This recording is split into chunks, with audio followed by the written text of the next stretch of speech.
আর এবার একটু নজর রাখি ওয়েদার আপডেটের দিকে। আজও কিন্তু উত্তরবঙ্গে ভারী বৃষ্টির সতর্কতা। উত্তরের 5 জেলায় অতি ভারী বৃষ্টি হবে এমনটাই জানাচ্ছে হাওয়া অফিস। পাশাপাশি আপনাদের জানিয়ে রাখবো দক্ষিণবঙ্গেও কিন্তু বৃষ্টির সম্ভাবনা রয়েছে। বিশ্বজিৎ সাহা রয়েছে আমাদের সঙ্গে টেলিফোন লাইনে। বিশ্বজিৎ, হাওয়া অফিস কি জানাচ্ছে? উত্তরবঙ্গে টানা বৃষ্টি বন্ধ হবে কবে উত্তরবঙ্গে? একদমই প্রথমে উত্তরবঙ্গের কথাতে আসি। দুর্যোগে দুর্ভোগ আমরা আগেই জানিয়েছিলাম যে এ সপ্তাহে এরকম পরিস্থিতি তৈরি হতে পারে এবং প্রবল বর্ষণ হচ্ছে। শুধুমাত্র উত্তরবঙ্গের বর্ষণ নয়, সিকিম এবং উত্তর পূর্ব ভারতের বিশেষ করে আসাম প্রবল বর্ষণ হচ্ছে এবং সেখানে বন্যা পরিস্থিতি তৈরি হয়েছে এবং সেই জল এসে উত্তরবঙ্গের নদীর জলস্তর বাড়াচ্ছে। পাশাপাশি উত্তরবঙ্গেও গত 24 ঘন্টায় প্রায় 200 থেকে 300 মিলিমিটার পর্যন্ত বৃষ্টি হয়েছে আলিপুরদুয়ার, কোচবিহারের বিভিন্ন জায়গায়। এবং এই যে বৃষ্টি চলবে আগামী রবিবার পর্যন্ত। উত্তরবঙ্গে ভারী থেকে অতি ভারী সতর্কতা রয়েছে। উত্তরবঙ্গের ওপরের দিকের 5 জেলা দার্জিলিং, কালিম্পং, আলিপুরদুয়ার, কোচবিহার, জলপাইগুড়ি এই জেলাতে অতি ভারী বৃষ্টির সতর্কতা রয়েছে। এবং পাশাপাশি আগামী 48 ঘন্টার জন্য মালদা, উত্তর ও দক্ষিণ দিনাজপুরেও ভারী বৃষ্টির সতর্কতা রয়েছে। অর্থাৎ প্রবল বর্ষণ হবে। তাতে পর্যটকরা যারা যাচ্ছেন বা ওখানে রয়েছেন তাদের জন্য আলিপুর আবহাওয়া দপ্তরের পূর্বাভাস যে কোনো সময় ধস নামতে পারে। পার্বত্য এলাকার যে কোনো রাস্তায় ধস নামতে পারে, নদীর জলস্তর বাড়তে পারে, নিচু এলাকা প্লাবিত হতে পারে। অর্থাৎ দুর্যোগে দুর্ভোগে কাটবে উত্তরবঙ্গে এই সপ্তাহ, অন্তত এই পরিস্থিতিতেই কাটবে। দক্ষিণবঙ্গের ক্ষেত্রেও ভারী বৃষ্টির সম্ভাবনা রয়েছে, তবে হালকা রেইন বা রিমঝিম বৃষ্টি চলবে দক্ষিণবঙ্গেও। শনিবার পর্যন্ত এই পরিস্থিতি বজায় থাকবে। বুধবার অর্থাৎ আজ থেকে শুক্রবারের মধ্যে ভারী বৃষ্টির সম্ভাবনা থাকবে অন্তত 4-5 জেলায়, উত্তর ও দক্ষিণ 24 পরগনা, পাশাপাশি বীরভূম, মুর্শিদাবাদ, নদিয়া এই 5 জেলায় ভারী বৃষ্টির সতর্কতা থাকবে, ভারী বৃষ্টির সম্ভাবনা থাকবে। বাকি কলকাতা সহ সব জেলায় উত্তরবঙ্গের পাশাপাশি দক্ষিণবঙ্গেও ভারী বৃষ্টির সম্ভাবনা জানাচ্ছে হাওয়া অফিস। ধন্যবাদ। টানা বৃষ্টিতে বিপত্তি, তিস্তার জলে প্লাবিত মালবাজারের টোটকাও গ্রাম। সিকিম পাহাড়ে টানা বৃষ্টির জেরে তিস্তার জলে ভাসছে গ্রাম, জলের নিচে কয়েক বিঘা জমিও। এদিকে মালবাজারের লিস নদীর ভাঙা বাঁধ সাময়িকভাবেই সারানো হয়, এতে নতুন করে এলাকায় জল ঢুকছে না, ঢুকতে শুরু করেছে অন্য গ্রামে। তবে ঘরের ভেতর, বাড়ির উঠোনের উপর দিয়ে বইছে জলের স্রোত। কোথাও 1 হাঁটু জল তো কোথাও 1 কোমর জল। বাড়ি ঘর ছেড়ে ভয় অন্যত্র নিরাপদ জায়গায় খোঁজে পালিয়ে যেতে শুরু করেছেন গ্রামবাসীরা।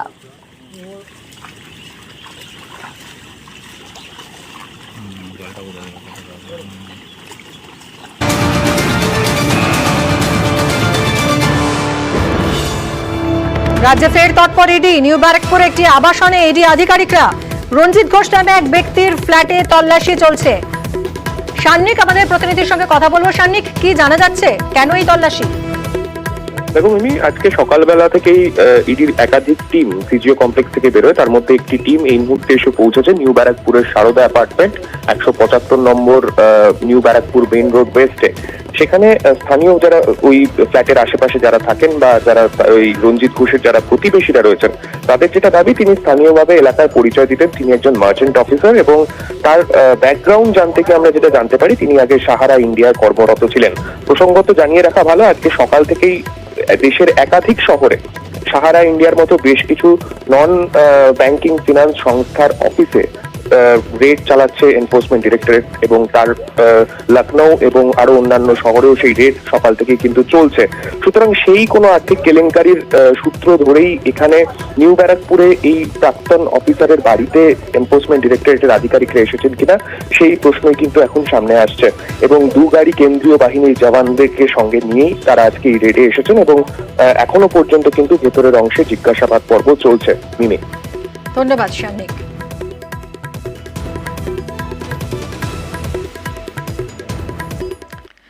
গতকাল কল্যাণ বন্দ্যোপাধ্যায় তৃণমূল সাংসদের ক্যারিকেচার দেখা গেল। চুকিতকিত কটাক্ষ করেছেন তিনি। মোদির 400 পার দাবিকে কটাক্ষ করেছেন তৃণমূল সাংসদ। आपने बोला था ना अब की बार 400 पार खेला हो, शुरू हुआ ना खेल। तो बहुत सा खेल है सर, चूकित भी खेल है।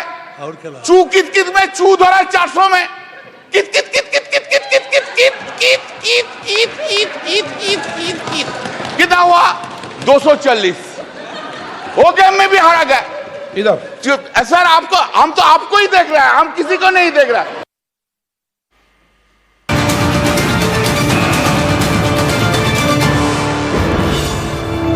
রাজ্যে ফের তৎপর ইডি। নিউ ব্যারাকপুরে একটি আবাসনে ইডি আধিকারিকরা। রঞ্জিত ঘোষ নামে এক ব্যক্তির ফ্ল্যাটে তল্লাশি চলছে। সান্নিক আমাদের প্রতিনিধির সঙ্গে কথা বলবো। সান্নিক, কি জানা যাচ্ছে, কেন এই তল্লাশি? দেখুন, আমি আজকে সকালবেলা থেকেই ইডির একাধিক টিম সিজিও কমপ্লেক্স থেকে বেরোয়। তার মধ্যে একটি টিম এই মুহূর্তে এসে পৌঁছেছে নিউ ব্যারাকপুরের সারদা অ্যাপার্টমেন্ট 175 নম্বর নিউ ব্যারাকপুর মেইন রোড ওয়েস্টে। সেখানে স্থানীয় যারা ওই ফ্ল্যাটের আশেপাশে যারা থাকেন বা যারা ওই রঞ্জিত ঘোষের যারা প্রতিবেশীরা রয়েছেন, তাদের যেটা দাবি, তিনি স্থানীয়ভাবে এলাকায় পরিচয় দিতেন তিনি একজন মার্চেন্ট অফিসার, এবং তার ব্যাকগ্রাউন্ড জানতে গিয়ে আমরা যেটা জানতে পারি, তিনি আগে সাহারা ইন্ডিয়ায় কর্মরত ছিলেন। প্রসঙ্গত জানিয়ে রাখা ভালো, আজকে সকাল থেকেই দেশের একাধিক শহরে সাহারা ইন্ডিয়ার মতো বেশ কিছু নন ব্যাংকিং ফিনান্স সংস্থার অফিসে রেড চালাচ্ছে এনফোর্সমেন্ট ডিরেক্টরেট, এবং তার লখনৌ এবং আরো অন্যান্য শহরেও সেই রেড সকাল থেকে কিন্তু চলছে। সুতরাং সেই কোনো আর্থিক কেলেঙ্কারির সূত্র ধরেই এখানে নিউ ব্যারাকপুরে এই প্রাক্তন অফিসারের বাড়িতে এনফোর্সমেন্ট ডিরেক্টরেটের আধিকারিকরা এসেছেন কিনা সেই প্রশ্নই কিন্তু এখন সামনে আসছে, এবং 2 গাড়ি কেন্দ্রীয় বাহিনীর জওয়ানদেরকে সঙ্গে নিয়েই তারা আজকে এই রেডে এসেছেন, এবং এখনো পর্যন্ত কিন্তু ভেতরের অংশে জিজ্ঞাসাবাদ পর্ব চলছে। মিমি, ধন্যবাদ সান্নিক।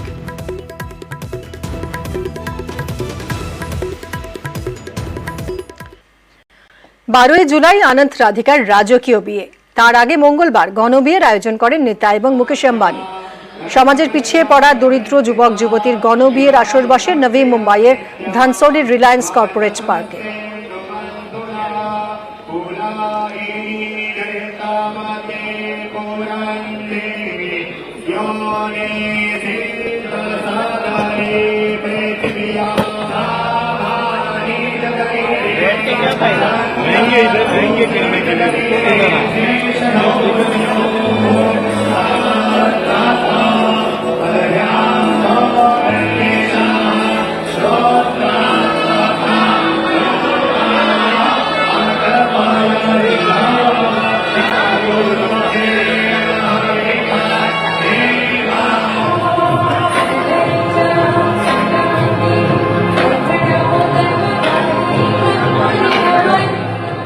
सबको देखकर खूब आनंद हो रहा है। अब उनका जीवन सुखमय हो, यही इच्छा है, भगवान से यही प्रार्थना है।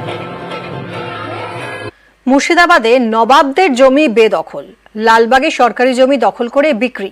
কোথাও তৈরি হচ্ছে বাড়ি, কোথাও হোটেল, কোথাও আবার দোকান।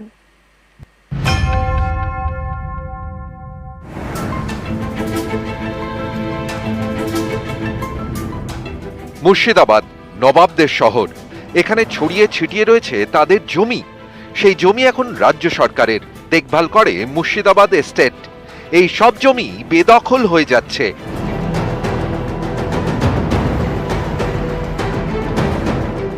মুর্শিদাবাদ পুরসভার 7 নম্বর ওয়ার্ড, হাসপাতাল রোড থেকে মুর্শিদাবাদ স্টেশন যাওয়ার রাস্তায় পড়ে হোসেন নগর। এখানেই রয়েছে নবাব আমলের প্রায় 60 একর জমি। অভিযোগ, এই সব জমি প্রথমে দখল হয়েছে, সেই দখল করা জমি বিক্রিও হয়ে গিয়েছে। সরকারি জমিতে তৈরি হয়েছে একের পর এক বাড়ি, যেন আস্ত একটা পাড়া। কেউ রয়েছেন 5 বছর, কেউ 20 বছর, কিন্তু বাড়ির মালিকের হাতে কোনো সরকারি নথি নেই। এ তো স্টেটের জায়গা। দলিল আছে? না দলিল নাই। তাহলে কে দিয়েছে? কারোর মাধ্যমে? এটা যাদের দখলে ছিল তাদের কাছ থেকে পয়সা দিয়ে কিনে নেওয়া। আমি এই জায়গাটা কিনেছিলাম ৭৭,০০০। ক কাটা জায়গা? 1 কাঠা। তাই এই সরকারি জায়গাতে এইভাবে করছেন? এটা আগে তো বুঝতাম না, কত জানতাম না, তার জন্য মানে নিয়ে ফেলেছিলাম, বেকায়দা হয়ে জায়গাটা নিয়েছি। এভাবেই নবাবদের জমি দখল করে তৈরি হয়েছে দোকান, কোনোটা ওষুধের, কোনোটা খাবার। তৈরি হয়েছে হোটেলও। প্রভাবশালীদের পকেটে ঢুকেছে টাকা। দখল হয়ে গিয়েছে সরকারি জমি। আমরা জানি যে ইমামি প্রপার্টি মানে কোনো পাবলিকের জায়গা, এটাই জানি। কোনো কাগজপত্র কিছু নেই? না, তাই এই সরকারি জায়গা যে আপনারা এইভাবে ব্যবসা করছে একাধিক, তাই এগুলো নিয়ে কি কারোর সঙ্গে টাকা পয়সা দিতে হয় মান্থলি? না।